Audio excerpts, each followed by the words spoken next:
Centro Comercial Atlántico Fuerteventura patrocina la actualidad de tu isla desde todos los puntos de vista. El Magazín de la Mañana con Nuria González. Queremos informarte.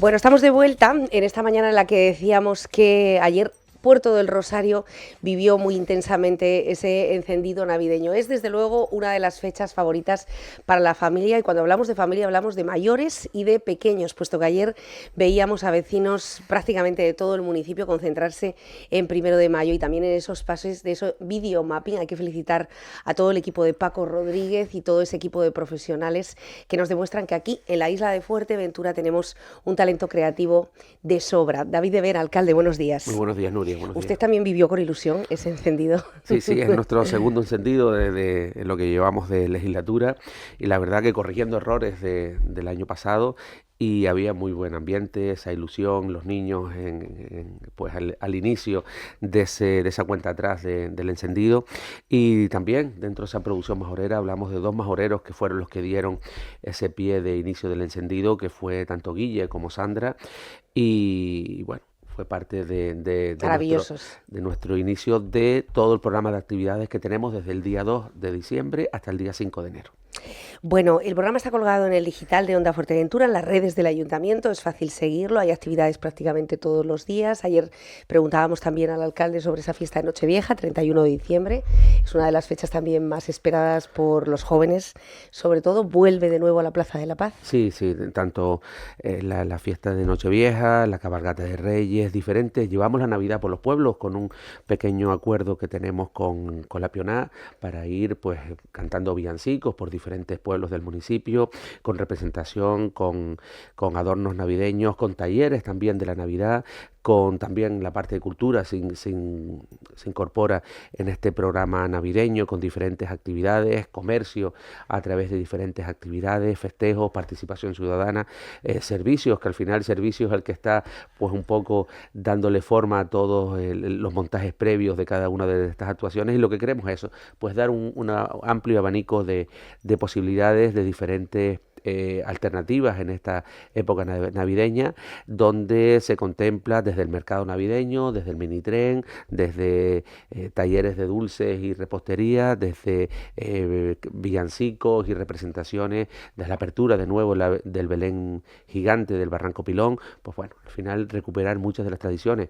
Y el día 7, que no está dentro del programa porque salió posterior, teníamos una propuesta por parte de la comunidad de celebrar el día de la Inmaculada Concepción, que es el día 8, aunque el día 7 se hace las lucecitas con encendido de faroles, y también se va a hacer en el recinto ferial de Puerto Rosario, el día 7 por la noche. El día 7 por la noche. Sí, desde las 4 de la tarde con talleres infantiles hasta las 12 de la noche con actuaciones musicales.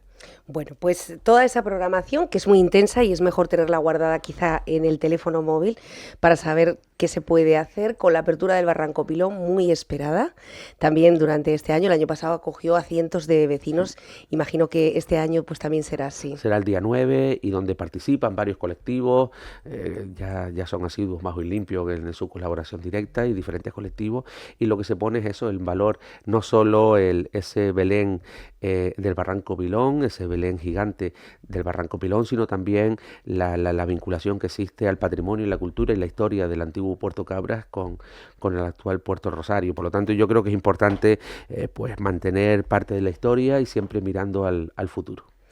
Bueno, vamos a contarles después, será a través de nuestras redes sociales, donde esa Navidad de Pueblos y Barrios que arranca hoy, estaremos, por supuesto, tanto en la Asomada como los estancos, con el encendido navideño, con ese Belén viviente que ya es un clásico. Por cierto, Belén viviente que vuelve a la Matilla este día 21 de diciembre. Ayer sus vecinos, los más pequeños, nos recordaban que ellos también tienen el derecho, claro que sí, de tener esa visibilidad, y allí estaremos el día 21. Pero la parranda La Pioná es tan largo el calendario que empieza desde hoy, día 3, que empieza en Los Estancos y se va a extender hasta el próximo día 4 de enero. La parranda La Pioná la verdad que siempre con esa voluntad de colaborar en todos los actos. La veíamos en esa luchada del año 1875 y ahora la vemos transformada en Navidad. ¿No? Y todo el documental que se hizo del agua, también el documental de Puerto Rosario, lo vemos involucrado a muchos de los componentes de la Pionà también, hasta en Ópera Fuerteventura, para el desarrollo de...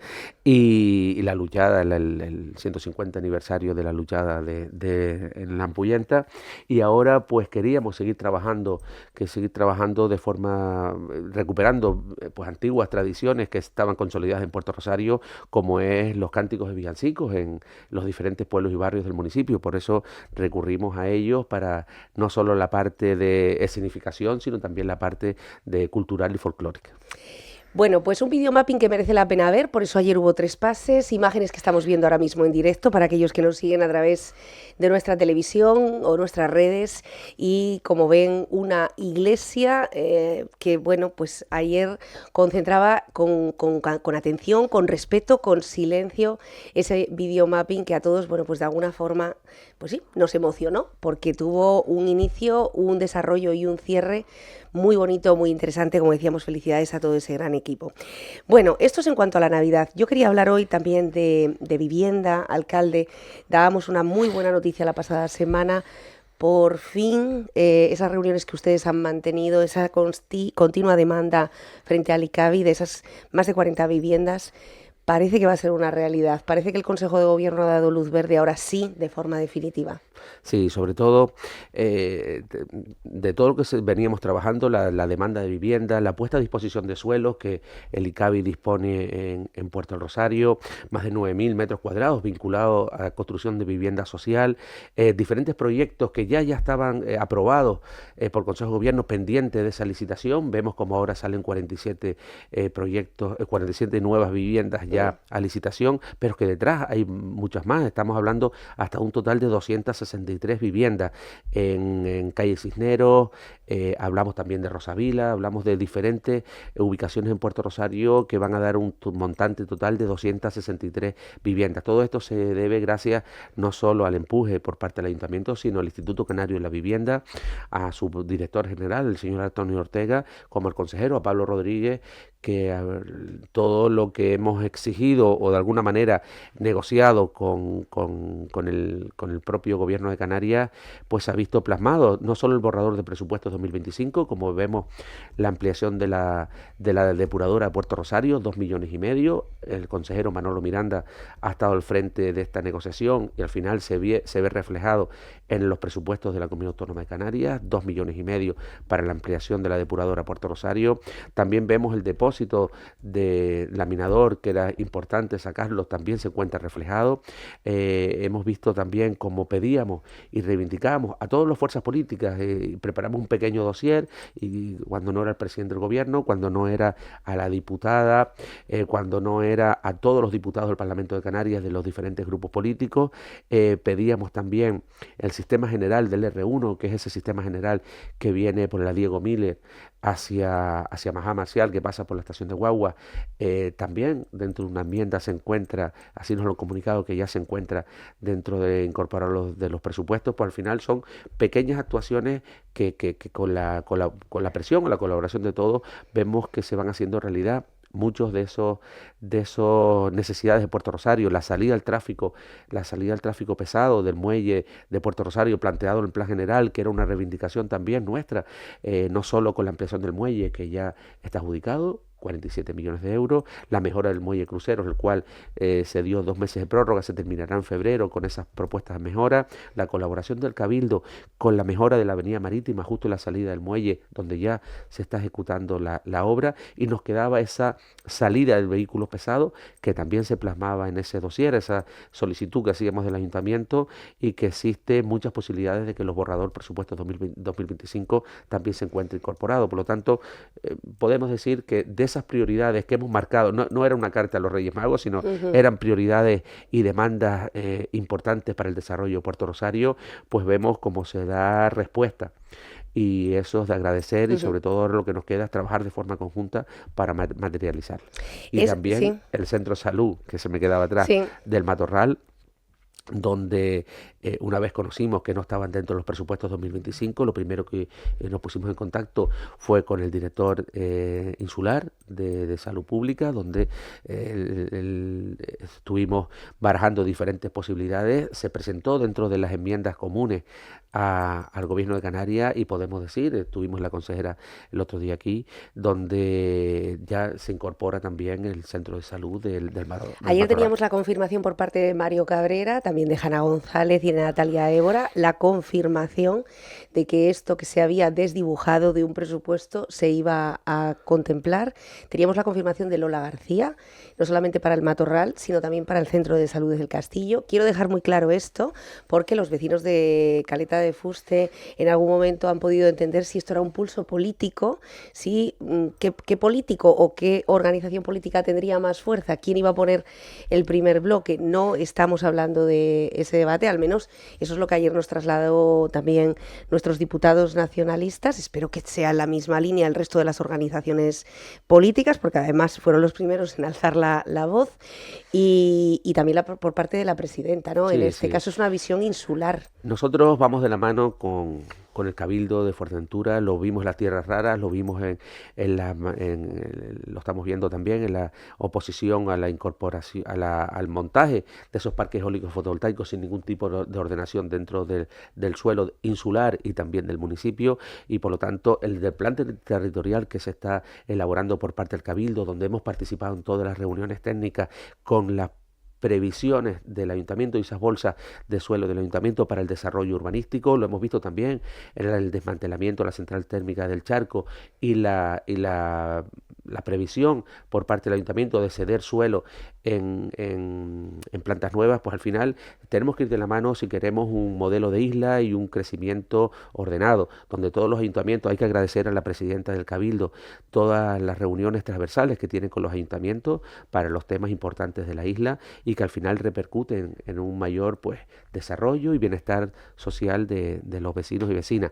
Y es cierto que nosotros hemos sido muy transparentes, tanto los diputados de mi partido, como es Mario, como es Natalia, como es Ana, como también de forma muy transparente esa misma información que presentamos en esos dossier, pues se lo presentamos al Partido Socialista a través de Manuel Hernández Cerezo, se lo presentamos al Partido Popular a través de María Saavedra, se lo presentamos a Vox en aquel momento, aunque no hay relación directa con los diputados de Vox, pero sí con el concejal Miguel Rastrero, se lo presentaba. Pues bueno, al final lo que queríamos es, esto es las prioridades de Puerto Rosario, y se lo trasladamos a través de un dossier trabajado, justificado, con memoria económica, en el cual queríamos que se pintara los presupuestos 2025, y vemos que de forma inicial, más después incorporados como enmienda, existen esas incorporaciones. Y es que en el modelo de desarrollo que está proyectando Puerto del Rosario, probablemente en esta legislatura, obviamente no se va a ver, pero confiemos en que sí sea durante la próxima legislatura. Estamos hablando de que concretamente esta zona, David, está destinada al desarrollo administrativo. Es decir, esta legislatura, y no antes, hay que decirlo, después de muchísimas peleas, no solamente se va a poner la primera piedra de la residencia de Gran Tarajal después de 20 años, sino también la primera piedra del Palacio de Justicia, de una vez por todas. Y eso fue un punto de inflexión importante, el Palacio de Justicia, la anterior legislatura y el propio Plan General de Puerto Rosario lo tiene determinado la trasera del cuartel. La trasera del cuartel, donde hubo una sesión, donde hubo un convenio urbanístico, se le daba la edificabilidad que perdía la DISA en el frente marítimo, se incorporaba en esa parcela esa edificabilidad, cómo se cambiaba el uso de un uso militar a un uso administrativo, y a defensa se le daba también otras parcelas dentro del mismo espacio para edificar uso residencial. Con esa sentencia de la DISA en el cual decae esos acuerdos, entonces ese suelo sigue siendo de defensa, pero ya los usos han cambiado. Y lo que yo no iba a esperar es a otra vez buscar modificaciones puntuales en el plan general para darle otra salida. Directamente nos pusimos en contacto con el Cabildo, con Lola García y con Blas Acosta, donde se definieron cuáles eran las necesidades de terreno para el nuevo Palacio de la Justicia. Juan de Betancur es la más idónea. El Cabildo cede esos 5.000 metros cuadrados, y a día de hoy ya no solo está el proyecto adaptado a esa zona. De hecho, la semana pasada tuvimos una reunión, viceconsejero, oficina técnica de justicia y los técnicos de planeamiento, para adaptar las zonas libres, aparcamientos del Palacio de la Justicia. Se aprovecha el proyecto inicial que iba a ser la trasera del cuartel para desarrollarlo Juan de Betancourt, y por lo tanto sí es una realidad, y está previsto en los presupuestos 2025 la partida económica del Palacio de la Justicia de Fuerteventura. Pero si seguimos un poquito más, vemos que ya creo que la Seguridad Social ha sacado licitación, también Juan de Betancourt, que ya era hora. Esperemos que sea ahora, sí. Que ya era hora de ese edificio destinado a la seguridad. 11 años, ¿eh? Se dice pronto.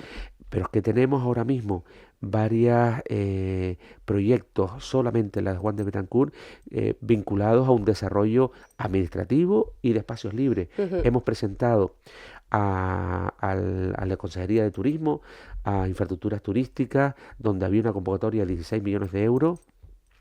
Presentamos un proyecto de 2 fases, que es la Rosa Don Vitoriano, el Gran Parque de Zona Verde de Puerto Rosario, en el cual pues teníamos deficiencias estructurales en el proyecto inicial, lo cambiamos y estamos pues a ver cómo puede continuar ese espacio para desarrollar uno de los compromisos que teníamos, que dentro de un área administrativa tiene que también un área verde y de ocio, tiempo libre y de deporte.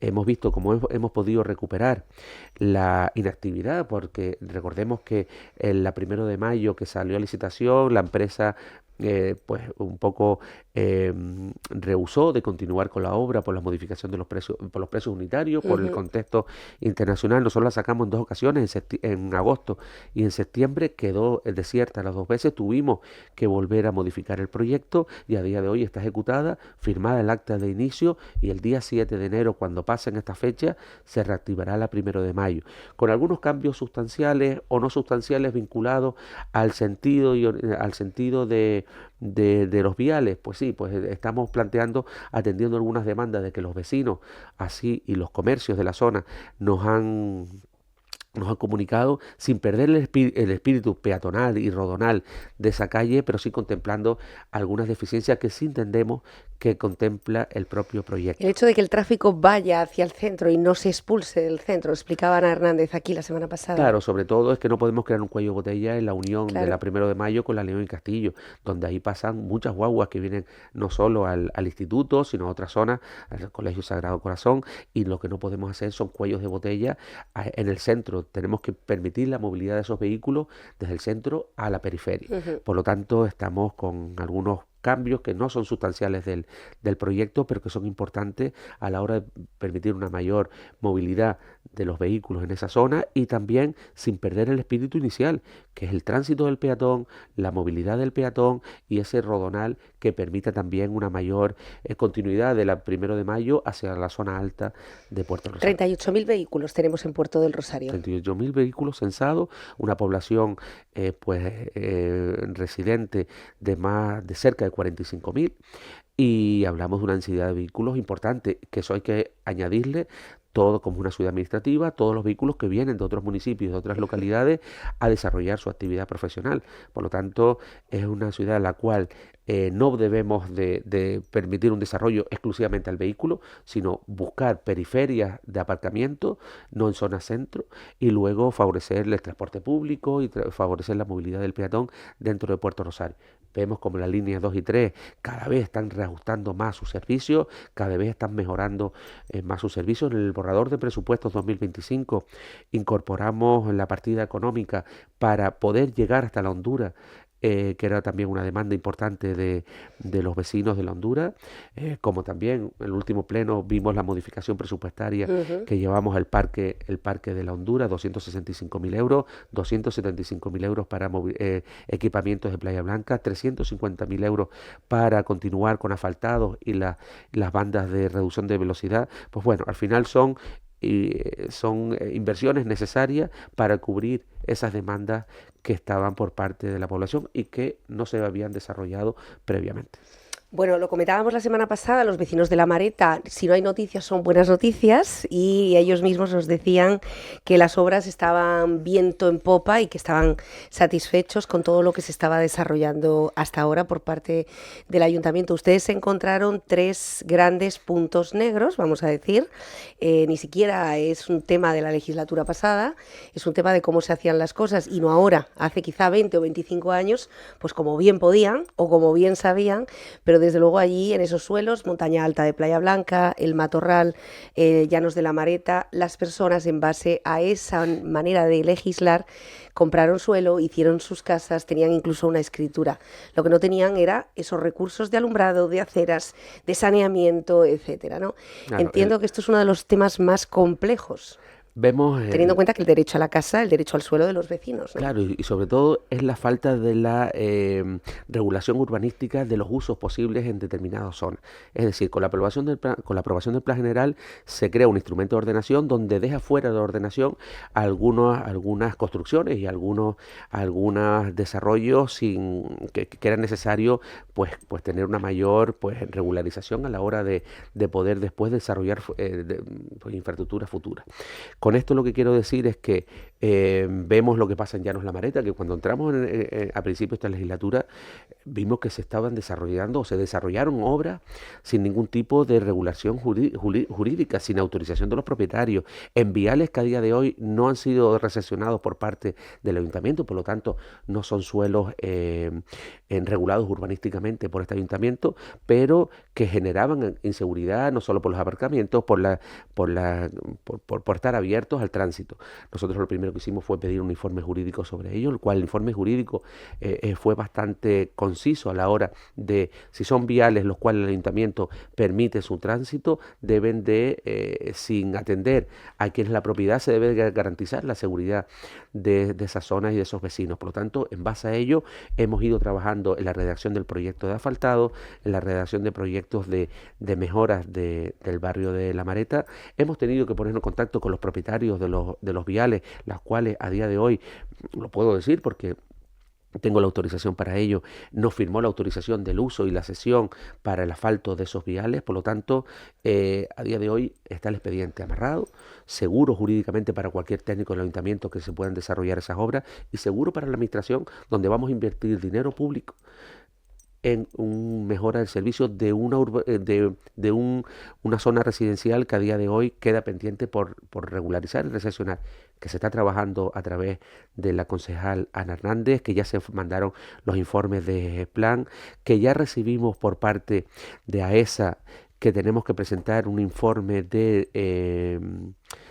telecomunicaciones, no, un informe de afección directa a la operatividad, la cual se está trabajando, pero mientras tanto debemos garantizar esa seguridad y por lo tanto el proyecto a día de hoy contempla la partida económica, contempla las autorizaciones, la seguridad jurídica con ese informe jurídico y lo que queda solamente es sacarlo en esa licitación que en breve saldrá. Y digo en breve, la semana que viene, que puede ser, previsiblemente saldrá a publicación la semana que viene.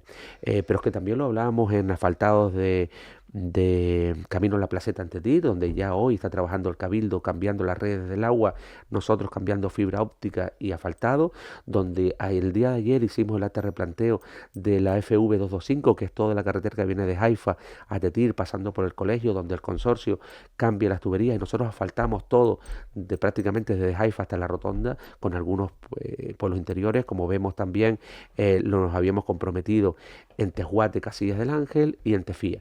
Por lo tanto, son pequeños pasos que estamos consolidando de unas deficiencias y unas demandas históricas en este municipio. Estamos viendo los hornos de cal. Allí esta semana tendremos con nosotros a Rosa Rodríguez, es la concejala de turismo y es una persona que viene con muchísimas ganas y la prueba es que a menos de 9 meses, ni siquiera un embarazo le ha hecho falta para darle la vuelta a ese centro de interpretación de la mano del resto del grupo de gobierno, obviamente, pero bueno, bueno, con una clara voluntad de que este centro, que cada día, por cierto, registra más afluencia, que muchos escolares, muchos vecinos y sobre todo muchos visitantes foráneos salen encantados de esta experiencia. Recordamos que de momento se mantiene abierto de lunes a viernes hasta las 2 de la tarde. Para aquellos que no trabajen por la mañana o tengan las mañanas libres, tiene acceso gratuito y además nos podemos llevar mucho aprendizaje. Es un museo coqueto, pequeñito, pero lleno de contenido.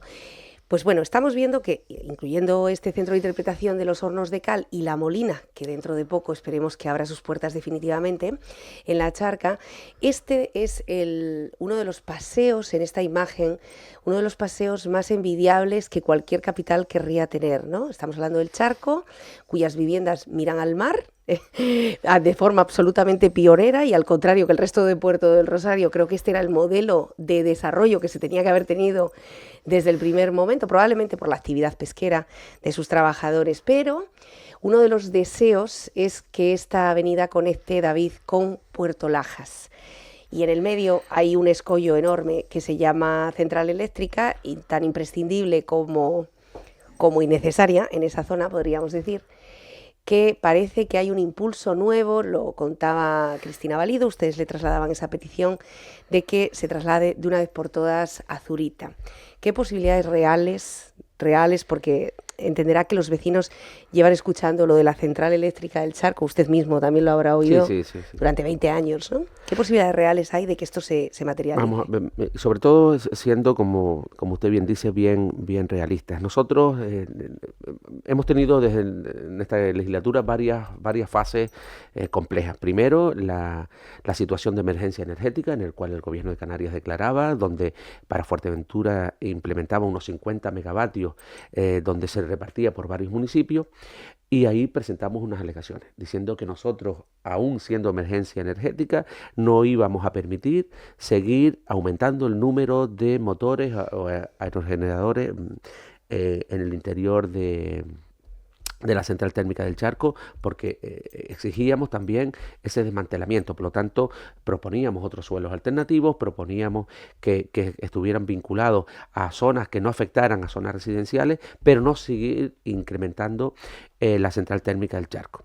Vimos como prácticamente después de ahí poco caso hicieron a Puerto del Rosario, porque dentro de la baremación que sacó de esa emergencia energética se seguía primando lo que era la central térmica del Charco. No obstante, presentamos una moción que aprobamos por unanimidad a todas las fuerzas políticas, donde el Ayuntamiento de Puerto Rosario ponía a disposición de los 110.000 metros cuadrados que están en Haif, en los Llanos Pelados, en plantas nuevas, 110.000, ponía a disposición 30.000 metros cuadrados para posible implantación de ese núcleo, de esos motores a la hora de los ceros energéticos, o también para perspectiva futura el desmantelamiento y reubicación de la central térmica. Vimos el concurso energético que fue a posterior, que fue la segunda fase, donde volvíamos otra vez a ofrecer, y una de las empresas, y también lo puedo reconocer porque tuvimos varias reuniones, una de las empresas que quiso optar a ese concurso de central térmica fue Sampol, se interesó y se le trasladó el certificado del acuerdo en el cual el Ayuntamiento de Puerto Rosario ponía a disposición ese suelo. Y no obstante, también en el plan territorial, el plan energético de Puerto Rosario, se han planteado diferentes alegaciones vinculadas también a la desmantelamiento y reubicación. La motivación está, la presión está, la comunicación está y la predisposición por parte de este ayuntamiento de la mano del Cabildo para esa reubicación sea definitiva. Ahora estamos en 2025 con la finalización de los concursos energéticos y las nuevas implantaciones de centrales térmicas. Por lo tanto, es el momento actual en el cual el Estado y el Gobierno de Canarias pues deben hacer caso o atender a las reclamaciones de este ayuntamiento y del Cabildo Fuerteventura, donde podemos ir de la mano en esa reubicación y traslado. Es una zona donde ya la tecnología ha avanzado y que los propios técnicos nos decían que no era necesario estar cerca de zonas marítimas para la refrigeración, que se podían hacer con otro, y es más, y que existía tecnología alternativa para el almacenamiento y la producción sin ser tan tanto un coste de combustión, sino más bien utilizando otro tipo de alternativas. Por lo tanto, posibilidades hay, suelo disponible hay, el plan general lo permite, las propias administraciones locales, tanto Ayuntamiento Insular, lo piden, pues es el momento idóneo, es el momento donde se están uniendo todas las fuerzas para que sea una realidad. Ahora depende de la voluntad también del Ministerio. Sí, bueno, del Ministerio, ministerio y del Gobierno, ¿no? Y del Gobierno. Del señor Mariano Hernández Zapata, también. En este caso, que está dentro del Gobierno de Canarias. David, ¿cómo sería esa transición?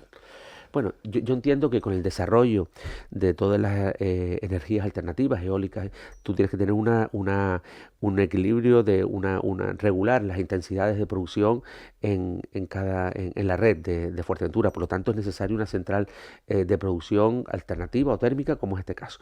Nosotros lo que pretendemos que sea de forma progresiva, a medida que se vayan implantando otros parques eólicos fotovoltaicos regulados por el Cabildo, ayuntamientos y el plan territorial, y a medida que pues ir instalando diferentes grupos, diferentes alternativas de producción energética en esa zona. Y poco a poco, estamos hablando de un cronograma de 5, 10, 12 años, sea una realidad ir bajando la presión industrial de esa central térmica del Charco y trasladándolo a otro lugar. No será inmediato, no será de un día para otro, pero por lo menos tener una alternativa viable y una fecha de cierre y desmantelamiento definitivo de esa central térmica.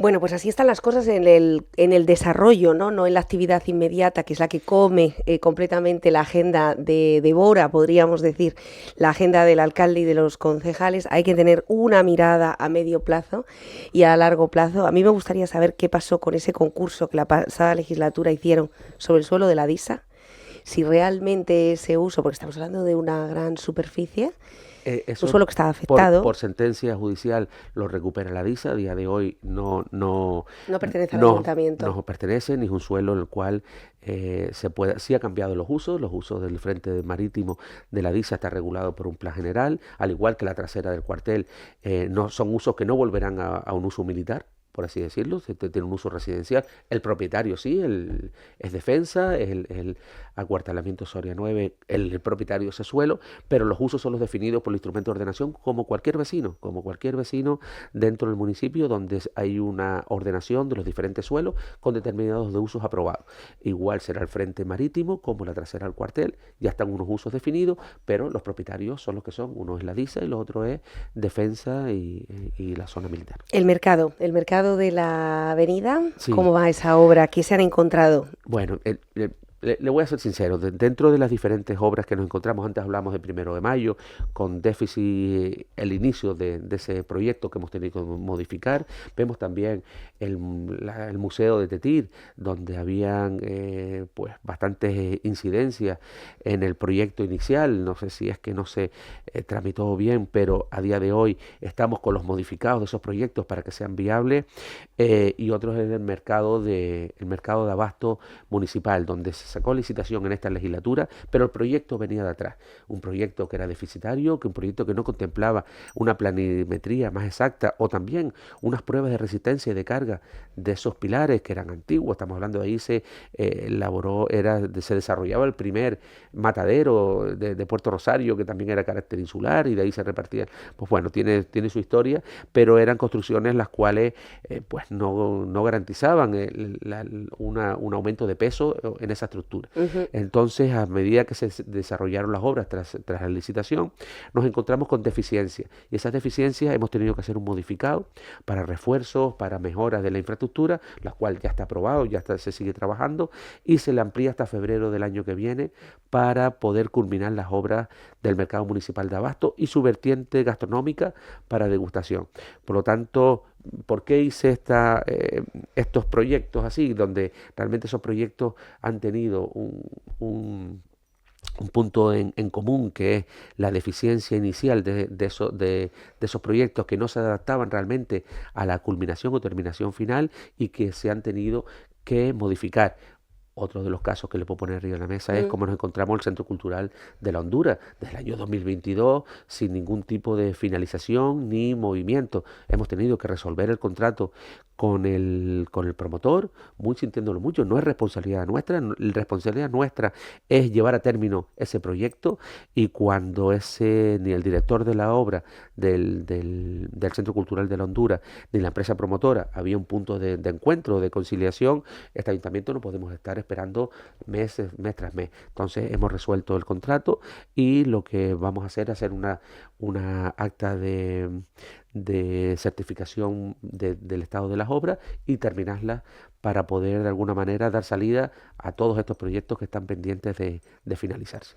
Bueno, muchas cosas en movimiento, muchos proyectos. En paralelo, la elaboración de los presupuestos para el año 2025, el nivel de ejecución también del 2024. Entiendo que ustedes rendirán cuentas, como suele ser habitual, en una rueda de prensa dilatada. Ya el borrador de presupuesto está finalizado, que estamos elaborando los informes para pasarlo a la oposición el día 11 de este mes, para el pleno ordinario el día 19. Entonces llevaremos aprobación de presupuestos el día 19, le daremos a conocer a todos los miembros de los grupos políticos del ayuntamiento el día 11 con esa convocatoria del pleno. Estamos ahora mismo ultimando lo que son los informes previos y, claro, tendremos que rendir cuentas de este año de ejecución 2024, pues de la ejecución, de lo que se ha hecho, de lo que no se ha hecho, y sí le puedo adelantar que la tasa de ejecución de los presupuestos es de las mayores que se han desarrollado en los últimos años en el Ayuntamiento de Puerto Rosario. Bueno,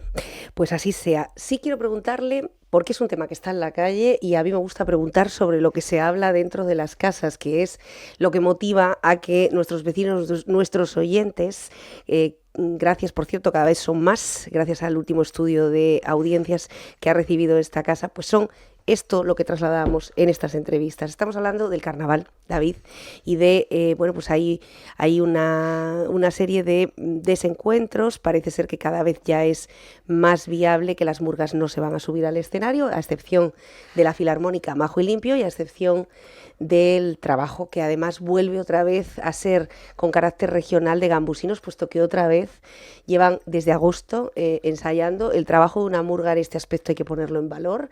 Esos 3-4 días que empiezan a apretar ahora de ensayos semanales. Pero bueno, frente a la profesionalidad con la que ya parece que camina Gambusinos, dejando el nombre de Fuerteventura muy alto, parece que hay otras que han decidido no volver a competir. Esto o no volver a subirse a un escenario.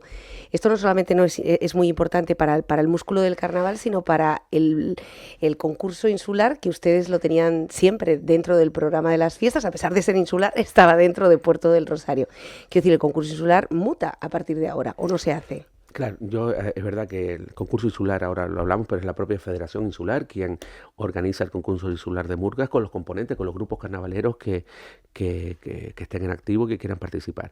Sí, le voy a poner un poco en antesala toda esta situación. Nosotros nos encontramos en los primeros consejos del carnaval con bastante crispación a la hora de los grupos carnavaleros de darse cuenta que convocatoria, los grupos carnavaleros se hacen en el año 2023 y se pagan en el año 2023, 5.000 euros a cada grupo carnavalero, pero se arrastraba de otras anualidades. Se convoca en el 2023 y se pagó en el 2023 a finales. Se convoca en 2023, el año pasado en febrero, ¿no? O en enero, directamente. Después, y se paga. Son 5.000 euros. Se pagó a finales. Pero anteriormente lo que se estaba arrastrando una deuda del año 2022. 21-22 no se había pagado. 21-22 no se había pagado y no había convocatoria de esa subvención de los grupos carnavaleros. Nosotros el compromiso que tuvimos es pagar la convocatoria nuestra 2023, la cual está pagada, y buscar las alternativas de incorporar esa deuda del 2022 con la nueva convocatoria del 2024. Y tras muchos diálogos en el Consejo de Carnaval, donde ahí participan todos los grupos carnavaleros, representantes de los grupos carnavaleros del municipio de Puerto Rosario, y se incorpora la propia Federación Insular de Murga, se tomaron diferentes tipos de acuerdos, los cuales hoy le puedo decir que hay 6 grupos ya carnavaleros, los cuales ya tienen un contrato de servicios adjudicado, donde recuperan parte de la deuda del 2022 y lo que correspondiente a la anualidad del 2024, 7.500 euros para cada grupo carnavalero, 5.000 correspondiente a la anualidad del 2024 y 2.500 que se la deudaba del 2022. Con esto, y lo único que pedíamos y de forma inicial es ir recuperando ese espíritu, esa cultura carnavalera con la implicación de los grupos en colegios, en talleres, en participación y algunas actividades obligatorias por parte del ayuntamiento. Cosa que hemos cambiado para el 2025, cosa que entendemos que tenemos que ser mucho más flexibles con los grupos carnavaleros y así nos lo hacían entender o lo trasladaban en el último Consejo Carnaval, y entonces hemos cambiado esos contratos de servicio, las actividades vinculadas a los contratos de servicio al desarrollo del Carnaval 2025, y por lo tanto tenemos un mecanismo un poquito más ágil para hacerle llegar el dinero con tiempo y forma.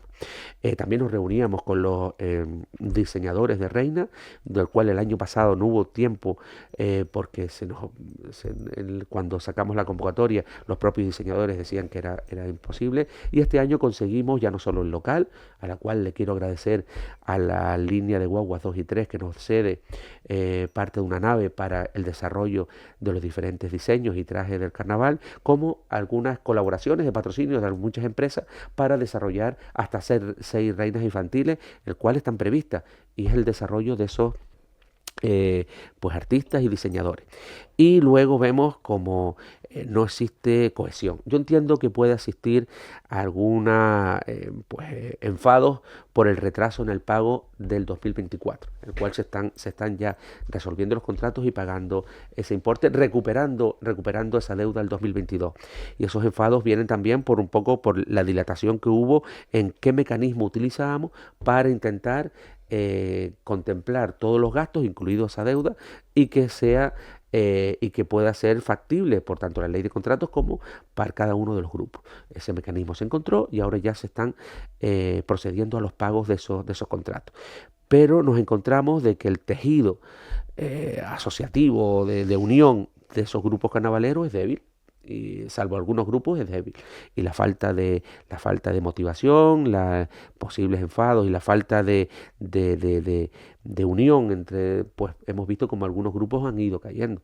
Hemos escuchado en el Consejo Carnaval se habla todo, y hay grupos, y hay que decirlo, hay grupos con sus representantes han sido bastante estrictos, pero han dado la cara y lo han hablado en ese Consejo Carnaval, cual agradezco esa sinceridad de forma directa, porque es ahí donde se tiene. Y después hay otros grupos que no han dicho nada en el Consejo Carnaval, pero después vemos en notas que más bien tiene un tinte político que realmente que sea esa la verdadera motivación. Parece que han sido empujados a decir esas declaraciones que en el Consejo Carnaval nunca han hablado, nunca han previsto, de hecho ni necesitaban espacio, ni necesitaban dinero, pero que luego un poco ven o motivan la no participación en los carnavales a causas de otras. Yo creo que aquí la transparencia es importante, nosotros asumimos nuestra responsabilidad, reconocemos nuestra responsabilidad, estamos trabajando para agilizar muchas veces los pagos a los grupos carnavaleros, pero también hay una parte de falta de ilusión o motivación por continuar de los componentes de algunos grupos. Y también hay que poner en valor, nosotros vemos como el carnaval, hay muchos grupos carnavaleros que forman la parte del concurso nacional de murgas, pero no es todo el carnaval. Vemos como a retrancos, a chipencos, sin recibir prácticamente ni subvención ni un duro, son parte del espíritu carnavalero. Vemos como realmente muchos personajes carnavaleros individuales y colectivos de este municipio, pues carnaval tras carnaval están presentes y sin pedir nada a cambio. Es decir, ese espíritu, esa cultura del carnaval es la que se ha ido perdiendo. Y ahí reconocemos que el ayuntamiento debemos implicarnos un poco más, pero no es solo la excusa del ayuntamiento.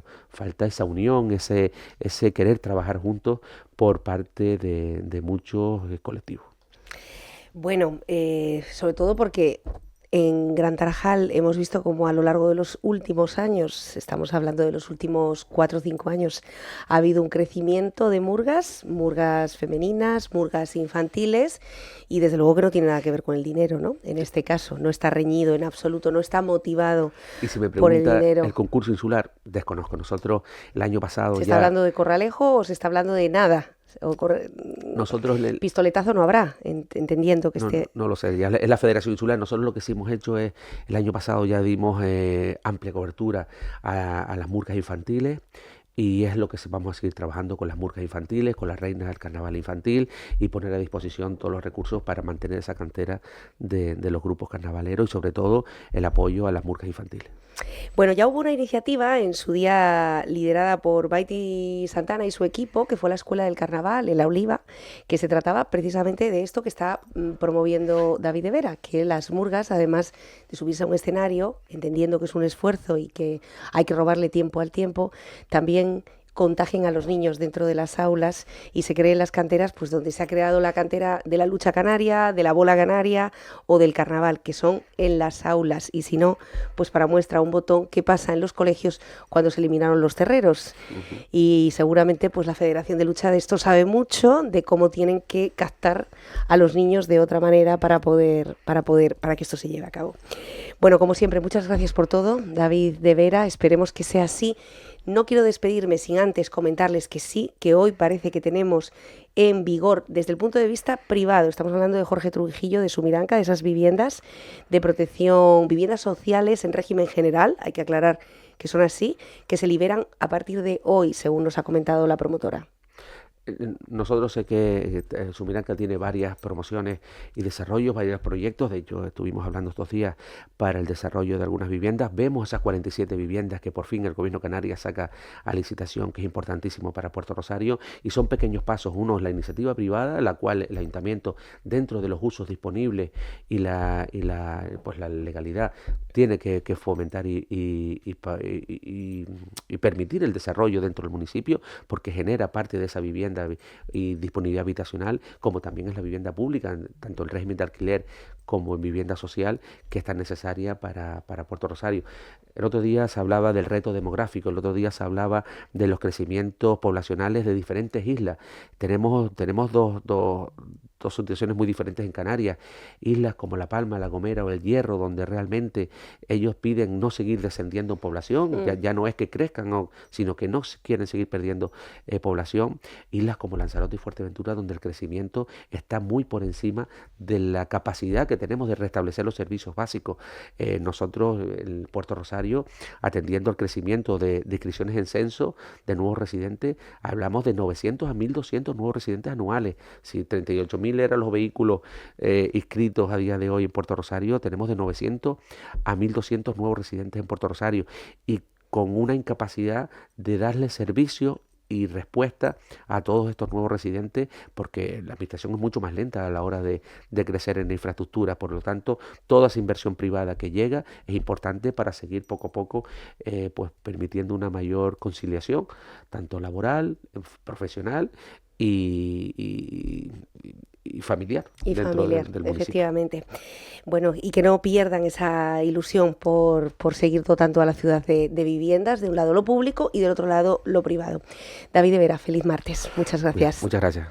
Bueno, no se vayan, hacemos un alto, cogemos un poquito de aire, claro que sí, y nos vamos a ir, o mejor dicho, aquí ya están por nuestras instalaciones los representantes de las principales asociaciones del Castillo, de Nuevo Horizonte, de Caleta de Fuste y de los empresarios de AECA. Estamos hablando de esos responsables que ayer sentaron en el Sheraton a más de 150 personas para trazar cómo debe ser la hoja de ruta que devuelva el esplendor a una localidad que aseguran está en plena decadencia. Hoy con nosotros, de manera más detallada, nos explicarán el balance de este encuentro.